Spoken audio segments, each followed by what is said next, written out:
পড়ছিলাম প্রণয়ের রূপকথা, কলমে ফাতেমা তুজ, পর্ব সংখ্যা ৮৪। সময়ের চাকা ঘুরে দীপ্রকুহর বিয়ের দিন প্রায় এসেই গেল। রাত পোহালে হলুদের অনুষ্ঠান। আয়োজন নিয়ে প্রায় সকলেই ব্যস্ত ছিলেন। একটু ফুসরত মিলতেই সবাই মিলে বসেছেন আড্ডাতে। জেবার ববিতা মিলে নাস্তা বানাচ্ছেন। ওদিকে বসার ঘর থেকে হাসির আওয়াজ পাওয়া যাচ্ছে। জেবা পকোড়া ভাজতে দিয়ে বললেন, বাড়িটা কেমন আনন্দে ভরে উঠেছে। ববিতা কাজের মাঝে জবাব দিলেন, হ্যাঁ আপা, অবশেষে ছেলে মেয়ে দুটো এক হচ্ছে। দুজনেই অনেক পাগলামি করেছে। আমাদের উচিত ছিল আগেই এক করে দেওয়া। ঠিক বলেছ, কত দূরে ছিল দুজনে, অথচ সম্পর্কটা হালাল হয়েছিল। ওনাদের কথার মাঝেই উপস্থিত হলেন দবির। স্ত্রী আর ভাইয়ের স্ত্রীর কথা শুনছেন তিনি, তাই মনে মনে আওড়ালেন, তোমাদের এক করার জন্য ওরা কি বসে আছে? আমার যে ছেলে, হাড়ে হাড়ে চিনি তাকে। মেয়েটাকে এমনভাবে কবজায় নিয়েছে যে ওটাও পাগল হয়ে আছে। চোখ ঘোরাতেই স্বামীকে দেখলেন জেবা, মুচকি হাসলেন, বললেন, তুমি উঠে এলে যে? এলাম জানতে। আর কতক্ষণ লাগবে তোমাদের? হয়েই এসেছে ভাইজান, আপনি বসেন। একটু বের হতে চাচ্ছিলাম। এই সময়ে আবার কোথায় যাবে? ঘুরে আসি একটু, কাছে পিঠেই, বলে দবির বের হয়ে গেলেন। চারপাশে আধার নেমে এসেছে। মফস্বল হওয়াতে কিছু দূর পরপর বাতি জ্বলছে, তবে পরিবেশ নীরব। তিনি হাঁটতে হাঁটতে এলেন ভাইয়ের কবরের কাছে। একটা দীর্ঘশ্বাস ফেলে দোয়া করলেন। মনটা খুব কাঁদতে চাচ্ছে, তবে চোখ দুটোয় জল নামছে না। তিনি ভাঙা গলায় ডাকলেন, ভাই, এই ভাই, কেমন আছিস তুই? আমাকে কি এখনো ক্ষমা করতে পারিস না? হয়তো পারছিস না। মানুষ চলে যাওয়ার আগে আমরা কদর করি না। তোর কদরও করিনি ভাই। তুই দীপ্রকে চেয়েছিলি, ছোট থেকে সমস্ত স্নেহ দিয়ে বড় করেছিলি। সেই আমি কিনা তোকে ফিরিয়ে দিয়েছিলাম। কিন্তু ভাই, আমি ফেরালেও আমার ছেলে কিন্তু ফেরায়নি, বরং ভালোবেসেছে। সবটা দিয়ে ভালোবেসেছে কুহুকে। ওর এই পবিত্র মনের জন্য কি আমায় ক্ষমা করা যায় না? যায় না ভাই। বলতে বলতে ভদ্রলোক কেঁদেই ফেললেন। কাদেরকে ফিরিয়ে দিয়েছিলেন অহমিকায়, অথচ ভাই চলে যাওয়ার পর তিনি একটা রাত ঠিকঠাক ঘুমাতে পারেননি। ছুটে এসে ছেলের সাথে কুহুর বিয়ে ঠিক করেছিলেন। তারপরের কাহিনীগুলোও কম কঠিন ছিল না।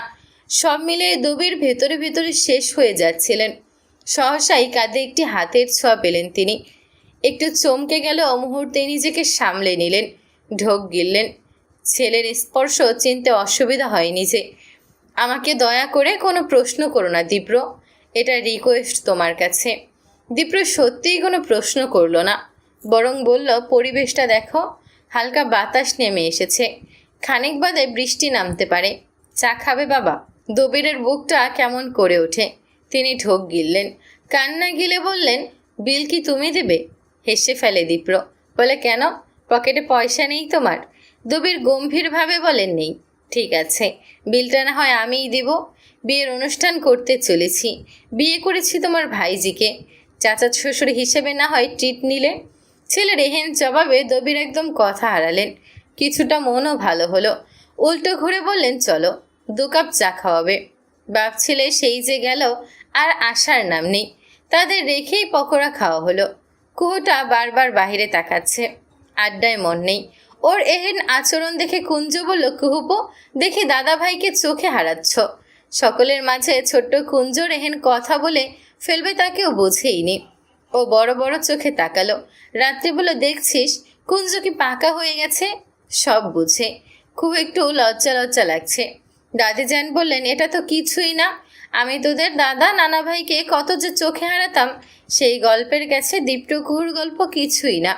ঠিক তখনই ঘরে প্রবেশ হলো দীপ্রর। দাদিজানের কথা শুনে দীপ্র বলল, দাদিজান, এই জায়গায় আমার ঘোর আপত্তি আছে। কেন ভাই, তুমি কি এমন কাণ্ড করেছো যাতে আমাদের গল্পকেও হার মানাবে? দীপ্র মুচকি হাসে।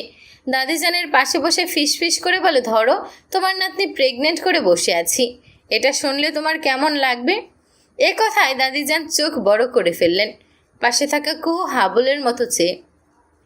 দীপ্র হেসে বলে, মজা করে বললাম। রাতের খাবার খেয়ে দীপ্র পেছন পেছন ঘুরছে কুহু। মানুষটা এত ব্যস্ততা দেখাচ্ছে। এবারও মুখোমুখি এসে দাঁড়ালো। আপনি কথা শুনতে চাচ্ছেন না কেন? কাজ করি তো, একটু সময় দেন। আচ্ছা বল, বলে ওর মুখোমুখি চাই দীপ্র। কুহু মুখটা ফুলিয়ে রেখেছে। ও বলে, তখন ওটা বললেন কেন? কোনটা? ওটা। ওটা আবার কি? উফ, আপনি জানেন আমি কি বলছি, তাও কেন না বোঝার ভান করছেন?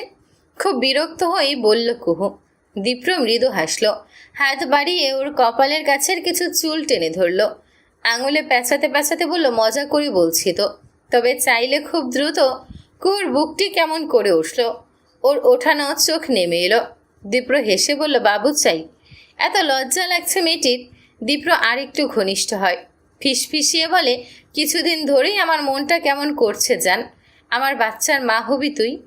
কোর ভেতরটা মুচড়ে ওঠে, ও মিশে যায় দীপ্রর বুকে। দীপ্র হেসে ওর মাথার পেছনে হাত রাখে, বুক ভরে দম নিয়ে বলে, আমি বাবা হতে চাই জান। আমাদের অংশের অস্তিত্ব আনতে চাই, যে শুধু আমাদের হবে, শুধুই আমাদের।